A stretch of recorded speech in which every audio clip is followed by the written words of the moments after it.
কিছু নিয়ে নিয়েছি। সেই টাইমে ও আবার বলছে যে চুড়িদার বানায়, পিসগুলো বেঁচে থাকলে ওগুলো দিয়ে খুব অল্প আমাদের ফসল লাগানো হয়েছে, কিছু মানে শীতের সবজি শাক কিছু লাগানো। আর নেক্সট আর একটা কথা, যে তুমি কারোর মতন হতে চেও না, অ্যাটলিস্ট মানে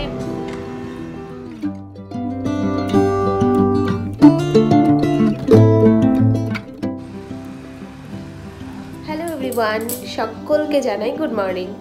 আর প্রত্যেক দিনের মতন আজকেও সকালবেলা আমার খুদে খুদে বাচ্চাগুলো চলে এসেছিলো পড়তে, তো সকালবেলা ওদেরকে পড়ানো হয়ে গেছে। আজকের দিনটা যেহেতু ওদের এক্সাম ছিল 12টা থেকে, তাই জন্য আজকে 8টা থেকে পড়িয়েছি।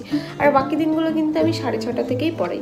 তো আজকে আমার পড়ানো কমপ্লিট হয়ে গেছে। আর প্রত্যেক দিনের মতন সকালবেলা এই পড়ানোর পর রুমটাকে একটুখানি পরিষ্কার করা, মানে বিছানাগুলো তোলা, সেগুলোই করব এখন। তো চলো, এরপরে আবার তোমাদের সাথে একটু পরে দেখা হচ্ছে। তো সকালবেলা হঠাৎ করেই যখন টিউশনিটা পড়াচ্ছিলাম, তখনই মা ফোন করলো আর বললো যে তোর ভাই এসেছে, তোকে আনতে যাচ্ছে, রান্না বান্না হবে, তো তার জন্য আনতে যাচ্ছে। তো যাই হোক, তোমাদেরকে হয়তো একটা জিনিস বলা হয়নি, আমাদের বাড়িতে এতটুকু জিনিস হলো মানে আমি ছাড়া হয় না, আমি ছাড়া চলেই না। তো তাই জন্য ভাই নিতে আসছে আমাকে। দেখি, বলেছিলাম তো আমি নিজেই চলে যাব, দেখি ও ব্যস্ত আছে কিনা, তাহলে বলবো নিয়ে যাবে, আর নাহলে আমি একাই চলে যাব। আমি পুরো রেডি হয়ে বেরিয়ে পড়েছি। ওই দেখো, ওখানে সোয়েটার নিয়ে নিয়েছি, ব্যাগ সমস্ত কিছু নিয়ে নিয়েছি। সেই টাইমে ও আবার বলছে যে কিছু না খেয়ে যাচ্ছ, চা, ও তো সকালের ও চাই করে, তো চাটা করে নিয়ে আসি, তুমি দোকানে পুজোটা দিয়ে দাও। পুজোটা দেওয়া হয়নি, তো আমি যেহেতু স্নান টান সেরে এসেছি, তো পুজোটা দিয়ে নিই এখন।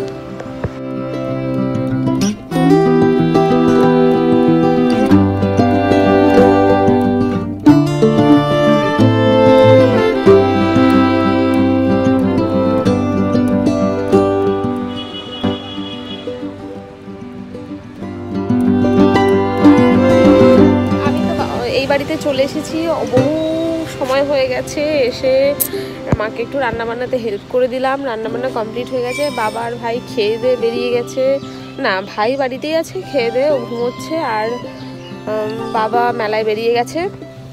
তারপরে আমি আর মা মানে বসে বসে খেতে খেতে মোটামুটি 1 ঘন্টা হয়ে গেছে, খাওয়া দাওয়া করলাম। মানে 1 ঘন্টা সময় ধরে বসে বসে খাচ্ছিলাম, গল্প করছিলাম আর খাচ্ছিলাম। জ্ঞানই ছিল না যে খাওয়া ছাড়াও আরও কোনো কাজ আছে পৃথিবীতে। তো যাই হোক, এখন একটু ছাদে এলাম। ছাদে বেশ রোদ আছে, হালকা হালকা, মানে এই রোদটাই বেস্ট লাগে। একদম বিশাল রোদ হলেও সেটাও ভালো লাগে না। এখানে কি বেশ আছে, এখানে কিছু একটা চারা বা বীজ কিছু একটা দিয়েছে। মা একটু রেডি হচ্ছে, আর আমি আর মা এখন বেরোবো একটু আমাদের মানে বাড়ির কাছাকাছি পাড়াতেই একটা বাড়িতে একটা জেঠি কি বানায়, ব্লাউজ বানায়, চুড়িদার বানায়, পিসগুলো বেঁচে থাকলে ওগুলো দিয়ে খুব অল্প পয়সায় ব্লাউজ বানায়। তো সেখানেই যাবো। কুকুরটার চিৎকার করছে কি, এই দেখো এই বাচ্চাটাকে এক্ষুনি একটা বাইকে এসে মানে মেরে দিয়ে চলে গেছে। একদম রাস্তার মাঝখান দিয়ে ঘুরে বেড়ায়, তো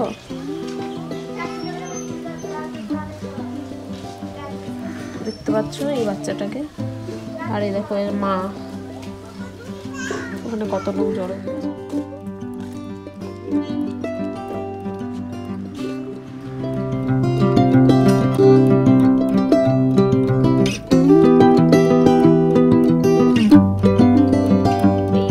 আমি আর মা এখন চলে এসেছি মাঠে।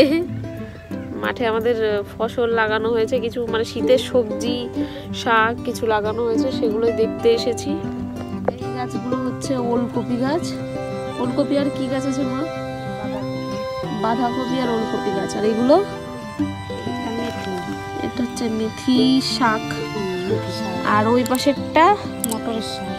মটরের শাক। আর এইটা ফাঁকা আছে, পেঁয়াজ লাগানো হবে। ওই দিকটাতে রসুন লাগানো আছে, এই দিকটাতে। আর এইটা হচ্ছে সর্ষে লাগানো আছে।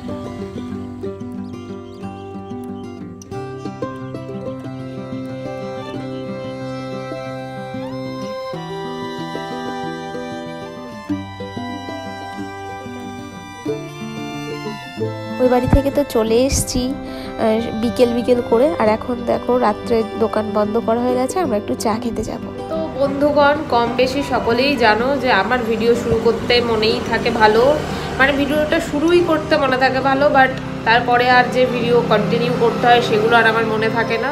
রাতে চলে এসেছিলাম কিন্তু ভিডিও আর কন্টিনিউ করা হয়নি, তো এখন আবার ভিডিওটাকে একটু কন্টিনিউ করলাম, কারণ কি এন্ড করার জন্য। পরদিন আবার সকাল, ওই যা ডিউটি, সকালবেলা ঘুম থেকে উঠে বাচ্চাগুলোকে পড়িয়ে বাড়ির যা কাজকর্ম করেছি, তারপর আমি এখন দোকানে চলে। এই ভিডিওটাতে আমার আর একটা ছোট্ট বিষয়ে কথা বলার আছে, যেটা হচ্ছে এক নাম্বার কথা হচ্ছে, তুমি যদি কারোর ক্ষতি চাও তাহলে নিশ্চয়ই তোমারই ওই ক্ষতিটা কিন্তু তোমারই হবে। মানে তুমি কারোর ক্ষতি চাইলে তোমার নিজের যে ভালো হবে এরকম একদমই এক্সপেক্ট করবে না। আর নেক্সট আর একটা কথা, যে তুমি কারোর মতন হতে চেও না। অ্যাটলিস্ট মানে যে যেমন আছো সে তার নিজের মতন করে গ্রো করার চেষ্টা করো, বড় হওয়ার চেষ্টা করো। কারোর মতন ও সে যা করছে আমাকেও তাই করতে হবে, আমি মানে একটা কপি যেটা, সেগুলো করে কেউ কোনোদিনও বড় হতে পারে না।